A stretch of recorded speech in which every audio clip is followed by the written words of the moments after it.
5M TV Sénégal abonné leen bu ngeen cliquer fii ci abonné ngeen laal cloche bi rek mën a jot lépp loo xam ne day bàyyi ko fii ci 5M TV Sénégal ak 5M TV ñéppay dañ ak réer.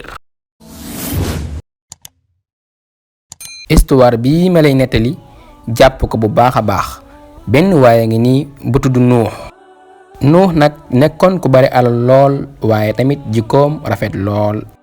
mu amoon diine ju sell lool waaye tamit yàlla may ko doom ju taaru lool. doomam ju jigéen ji tamit am jikko ju rafet lool am diine ju sell lool mel ni baayam. amoon nan benn surga bu leen daa liggéeyal ñu koy wax Mubaarak mii nag jikkoom rafet lool moom tamit diinam sellu lool. Mubaarak mii nag dadaa suuraale yàlla ci mbooleem ay jëfam. benn bis njaatige li woo ko ne ko Mubaarak dama laa bëggoon yebal ci sama tool yee may bay raisin nga ma koy topp tool di ma ko saytul ba keroog may dellu si di la seet si. Mubaarak dem ci tool ya di ko toppatoo di ko roose diirub 2 weer njaatige li ñëw di ko seet si. bi njaatige li noppali ko ba ngoon mu ne ko Mubaarak demal ci raisin yi nga daggal ma ci ma lekk. Mubaarak gaawtu dem daggal ko ay raisin indil ko jox ko mu mos. waaye mu mos gis na kat daa di see ñor mu ne ko demal dagg yeneen andi bii daa di see ñor. Mubaarak dem daggal ko beneen andi mu mos ne ko tamit bii ñorul demal nga dagg beneen. Mubaarak dem andiwaat waaye saa bu ñëwee du fekk mu ñor. njaatige li commencé mer yuuxu ci kawam ne ko yow xanaa loo dof wala xàmmee raisin bu ñor ak bu ñorul wala sax boo ko xamul nga mos ko bala nga ko andi.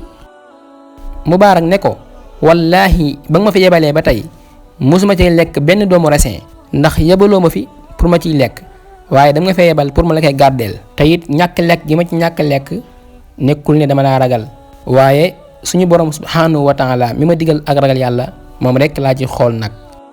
njaatige li bëgg lool ci kàddu yi ko Mubaarak wax ne ko nag kon jot na ma laaj la sama mbiri bopp ndax yow ku wóor nga.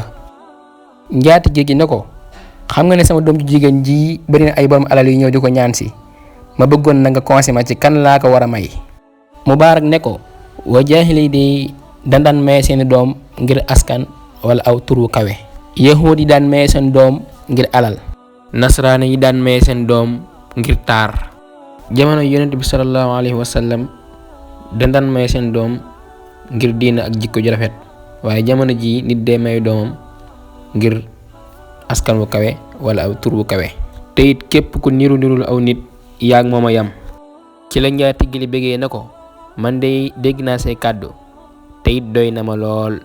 xool naa ba xool ne doy nga ma lool ma bàyyi ñépp jël sama doom may la ko nga yor ko. njaatige gi ne ko lu jiitu ma la koy may nag dama lay goreel jox la sama doom dénk la ko ngir li ma gis ci yow ak ragal yàlla. Mubaarak ne ko déet demal nga laaj sa doom ba xam moom dina d'accord sëy ak man.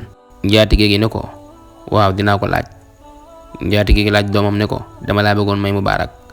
doom ji ne ko boo dee Mubaarak day moom gis naa ci moom jikko ju rafet ak diino ji sell lool kon d'accord naa pour nga may ma ko ndax moom ku baax la. si noonu njaatige gi jël doomam may ko Mubaarak ju dund ab diir yàlla wërsëgal leen doom ju góor. si noonu ñu tuddee doom ji Abdullahi mii nag mooy Abdullahi ibnu Mubaarak mi ngeen di dégg ci xam-xam bu kawe ba ak maanuteem nga ak ragal yàllaam nga. néew na nga ubbi ab téere ñi ciy wax histoire am wala ñi ciy wax aw turam bu kawe wala ñi ciy wax ragal yàllaam ga. kon nag yéen samay mbokk histoire bi liñ ci mën a jàngi mooy ndeke doomu aadama bi nga xam ne dafa ragal yàlla di sóoraale yàlla ci mboolem ay jëfam ndeke borom bi dina ko dimbale ci ak dundam waaye dimbale ko ba ci ak njabootam. kenn ku nekk ci yéen ci ñi ko wër ci ñi ragal yàlla na xool seeni doom ba xam nan lañu mel. kon nag mbokk yi jox leen dig daje ci beneen histoire incha allah fii ci 5M TV Sénégal. te nga aimé vidéo bi partage ko ak sa xarit yi. bu fekkee nag yaa ngi soog a seetaan suñuy vidéo xamal ni kat ci chaîne bi vidéo am solo rek la ñuy def kon abonné wul gaaw activé cloche bi comme ça vidéo buñ dugal rek da nga am ci sa YouTube directement.